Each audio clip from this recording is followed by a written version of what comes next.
Now I want to talk about some basic concepts of negotiation. And you've got to think about these broadly and think about them before you head to conference. And again, this is one of those things where it's not a bad idea to have this in your binder so that you can refer to it periodically.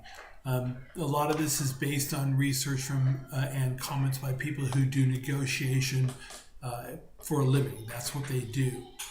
So I've tried to boil it down to sort of 10 do's and 10 don'ts, and then one final comment on negotiations. So these are the basic sort of philosophical concepts that are second nature to anyone who's regularly involved in negotiations. First, beep early to any meeting to prepare and work the room. You don't want to be the person who comes in, if the meeting starts at 8 o'clock, don't walk in at 8 o'clock. You want to get in there at 7:30. When people start walking in and they're hanging out, introduce yourself. Now, some people are very formal and they'll introduce themselves as the name of the country they're representing. So they'll introduce themselves as, hi, I'm Mexico, or hi, I'm Brazil. Other people will introduce themselves by their name. Do what's comfortable for you.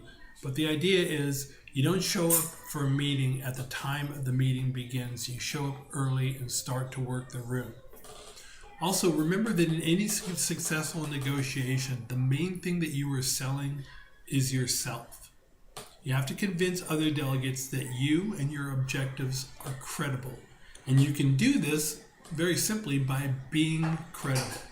Enter negotiations with confidence in both yourself and in what you say. If you don't trust yourself, if you don't trust your ideas, there's no reason that anybody else should.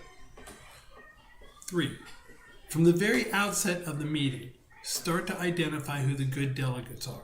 You'll be able to tell who they are.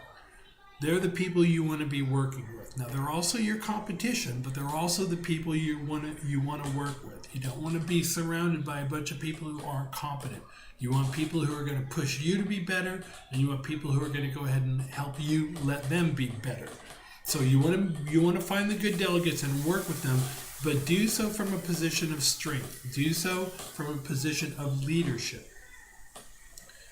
Always remember that when you're negotiating, critique ideas, critique proposals, and always give constructive criticism. Don't criticize people. You don't want to be attacking people. It's about ideas. It's about formulating ideas.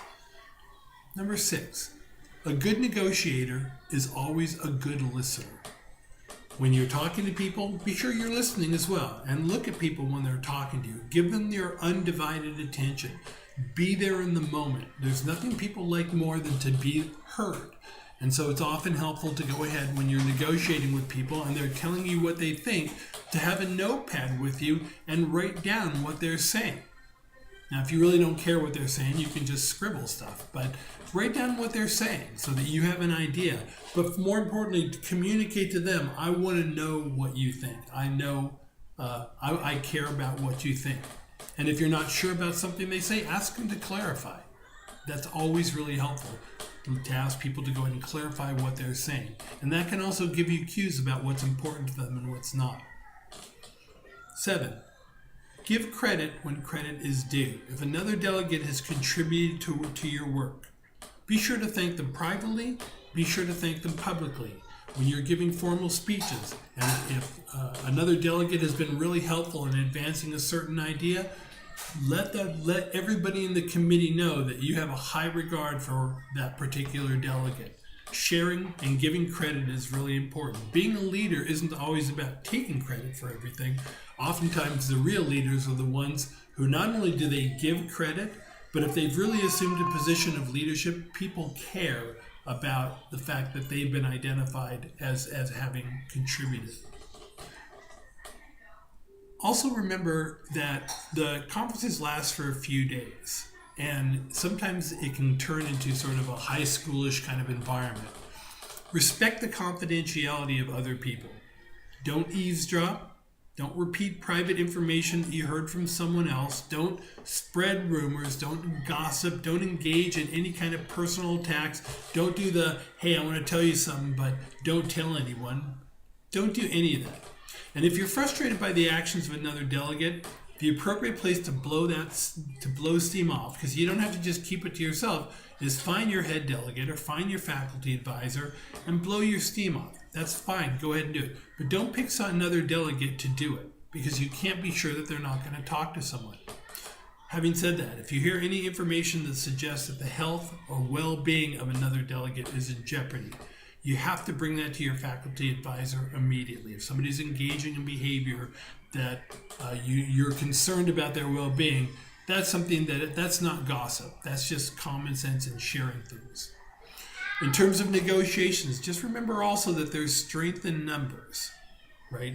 If you have 40 developing countries are going to have a much better chance of convincing an industrialized nation to change its opinion than one country. So find people of like mind, and if you want to go ahead and convince somebody, bring other delegates around with you who share your opinion to go ahead and try and convince somebody else. You don't want the person to feel like they've been attacked, but you can engage in a discussion and be respectful. But if there are other people around supporting your position, the chance that you're going to be able to move that other delegate is much greater. And then last, as far as the things to remember, play the long game. The Model UN, it's only a 3-day conference, but you're going to be exhausted after the second day for sure. Spending 8 hours talking about one topic in a room full of 30, 60, 100 people is exhausting. So you don't want to go there and just go ahead and tell everybody what your ideas are in the very first meeting. You want to be a little bit coy. You want to hold back a little information. You should start off the conference by gathering information, finding out what other delegates think, what their views are, soliciting their opinion with your notepad, asking them what they think. Use that information to help develop your strategy. You should have walked in with a strategy, but the more information you have, the more able you'll be able to carry it out. Demonstrate that you're knowledgeable, personable, and a credible partner, and that if somebody deals with you, it can yield dividends to them in the future. But be patient and let the conference develop slowly and let your plan develop slowly. On the last day of the conference, when there's true negotiations going on Saturday, generally speaking, people are starting to get tired. When you play the long game, you pace yourself. And if you pace yourself on that day where everybody else is exhausted, you're going to be the one walking into the committee room a little bit early, working the room, and raring to go. Everybody else has stayed up late, hung out with their friends, maybe went out drinking, and you're rested and you're ready to go. Now, in terms of the things you don't want to do in a negotiation, what you don't want to do in a negotiation. First, don't underestimate other people. Most of the people who are students in the Model United Nations are high functioning and they're very ambitious, right? And some Model United Nations programs train their delegates that screwing over others in order to be successful is not only acceptable, but it's admirable, right?